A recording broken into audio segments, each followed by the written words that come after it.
Welcome to nursing career 247। मैं हूं अशोक कुमार यादव। आज का जो हमारा टॉपिक होगा वो होगा ग्लासगो कोमा स्केल। देखिए, ग्लासगो कोमा स्केल को फर्स्ट पब्लिश किया गया था, उसको टी डेल एंड जेनेट ने 1974 में किया गया था। For the assessment of level of consciousness, यानी कॉन्शियसनेस के लेवल को असेस करने के लिए जीसीएस इसको स्केल दिया गया था। After the head injury, it is also use in chronic patient and intensive care patient. इसको 3 कैटेगरीज में बांटा गया है: eye response, verbal response, motor response. जो आई रेस्पॉन्स का जो मिनिमम स्कोर होता है वो 1 होता है, मैक्सिमम स्कोर होता है वो 4 होता है। वर्बल रेस्पॉन्स का जो मिनिमम स्कोर होता है वो 1 होता है, मैक्सिमम स्कोर होता है 5 होता है। मोटर रेस्पॉन्स का जो मिनिमम स्कोर होता है वो 1 होता है और जो मैक्सिमम स्कोर होता है वो 6 होता है।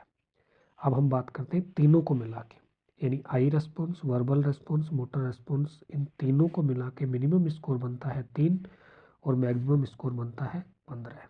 इसलिए मिनिमम स्कोर जो जीसीएस का होता है वो 3 और मैक्सिमम स्कोर होता है वो 15 है।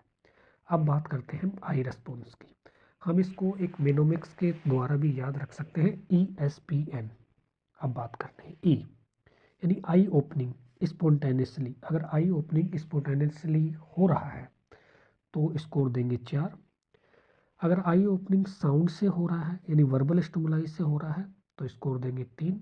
अगर आई ओपनिंग पेन से हो रहा है, यानी पेनफुल स्टिमुलाई देने पर हो रहा है on trapezius and supraorbital nose पर, तो स्कोर देंगे 2। और अगर कोई भी रेस्पॉन्स नहीं दे रहा है तो स्कोर देंगे 1। ये बात थी आई रेस्पॉन्स की। अब बात करते हैं वर्बल रेस्पॉन्स की। इसके मिनोमिक्स की बात करते हैं, our country win. Our country win, इससे हम इसको याद रख सकते हैं। आवर मतलब होता है ओरिएंटेड। ओरिएंटेड मतलब जिसको प्लेस, टाइम, पर्सन, सब चीज़ों का पता है। जब आप पूछे कि भाई वेयर आर यू, तो आई एम इन हॉस्पिटल, यानी उसको 5 नंबर देंगे। कंट्री से होता है confused. I don't know, may be eight hotel, यानी मैं नहीं जानता कि वो होटल पे होगा, ऐसे कंफ्यूज बोलेगा तो उसे हम स्कोर देंगे 4। उसके बाद डब्ल्यू से, आवर कंट्री, डब्ल्यू से होता है वर्ड्स। अगर इन अप्रोप्रिएट वर्ड बोलता है, जैसे cricket, hotel, mat, bat, chat, जो भी बोलता है, तो उसे स्कोर देंगे 3। इनकम्प्रेहेंसिबल साउंड, जैसे ई, तो ऐसे शब्द बोलता है तो उसे स्कोर देंगे 2। और कोई भी रेस्पॉन्स अगर नहीं देता है तो उसे बोलते हैं, उसे स्कोर देंगे 1। तो ये था वर्बल रेस्पॉन्स। अब बात करते हैं मोटर रेस्पॉन्स की। इसके मेनोमिक्स की बात करते हैं। Can not live without fan, यानी can not live without fan. Can not मतलब ना नहीं कहेगा, कमांड करेगा, ओबे कमांड, यानी अपनी कमांड है उसको ओबे करेगा, कमांड को मानेगा, तो हम उसे स्कोर देंगे 6।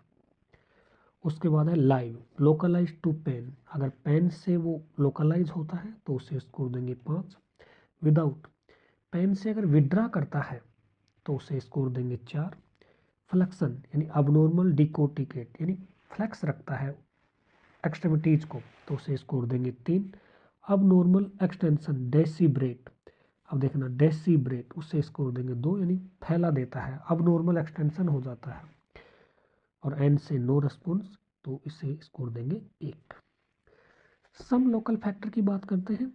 आई, अगर मान लीजिए सीवियर आई लीजन हो गया, आई को असेस ही नहीं कर सकते तो उसे नॉन टेस्टेबल हो गया। वर्बल, जैसे कोई इंटुबेटेड पेशेंट है तो वर्बल रेस्पॉन्स नोट टेस्टेबल होता है। और अगर पूरी बॉडी ही पैरालाइज है, हाथ पैर सब पैरालाइज है, तो वो मोटर रेस्पॉन्स होता है और नोट टेस्टेबल होता है। अब बात करते हैं कि मिनिमम स्कोर 3 होता है जीसीएस का। इसका मतलब है कि सीवियर न्यूरोलॉजिकल इम्पेयरमेंट हो सकता है, डीप कोमा हो सकता है और डेथ हो सकती है। अगर स्कोर लेस देन 8, इससे कम है, तो सीवियर ब्रेन इंजरी हो सकती है, लीजन हो सकता है, कोमा हो सकता है, इसलिए उसको फ्रिक्वेंटली असेस करना बहुत ज़रूरी होता है। अगर 9 से 12 होता है तो वो मॉडरेट होता है, 13 से 15 होता है तो माइनर ब्रेन इंजरी, और मैक्सिमम स्कोर अगर 15 है तो वो क्या होता है, फुल्ली कॉन्शियसनेस होता है। यानी फुल्ली कॉन्शियसनेस के लिए मैक्सिमम स्कोर 15 की ज़रूरत है। तो आप समझ गए होंगे कि GCS स्कोर क्या था। मिनिमम स्कोर 3 था और मैक्सिमम स्कोर 15 था। अगर मिनिमम स्कोर 3 है तो कोमा में जा सकता है, सीवियर ब्रेन इंजरी हो सकती है, उसकी डेथ भी हो सकती है, और 15 यानी फुल्ली कॉन्शियसनेस है। Thank you.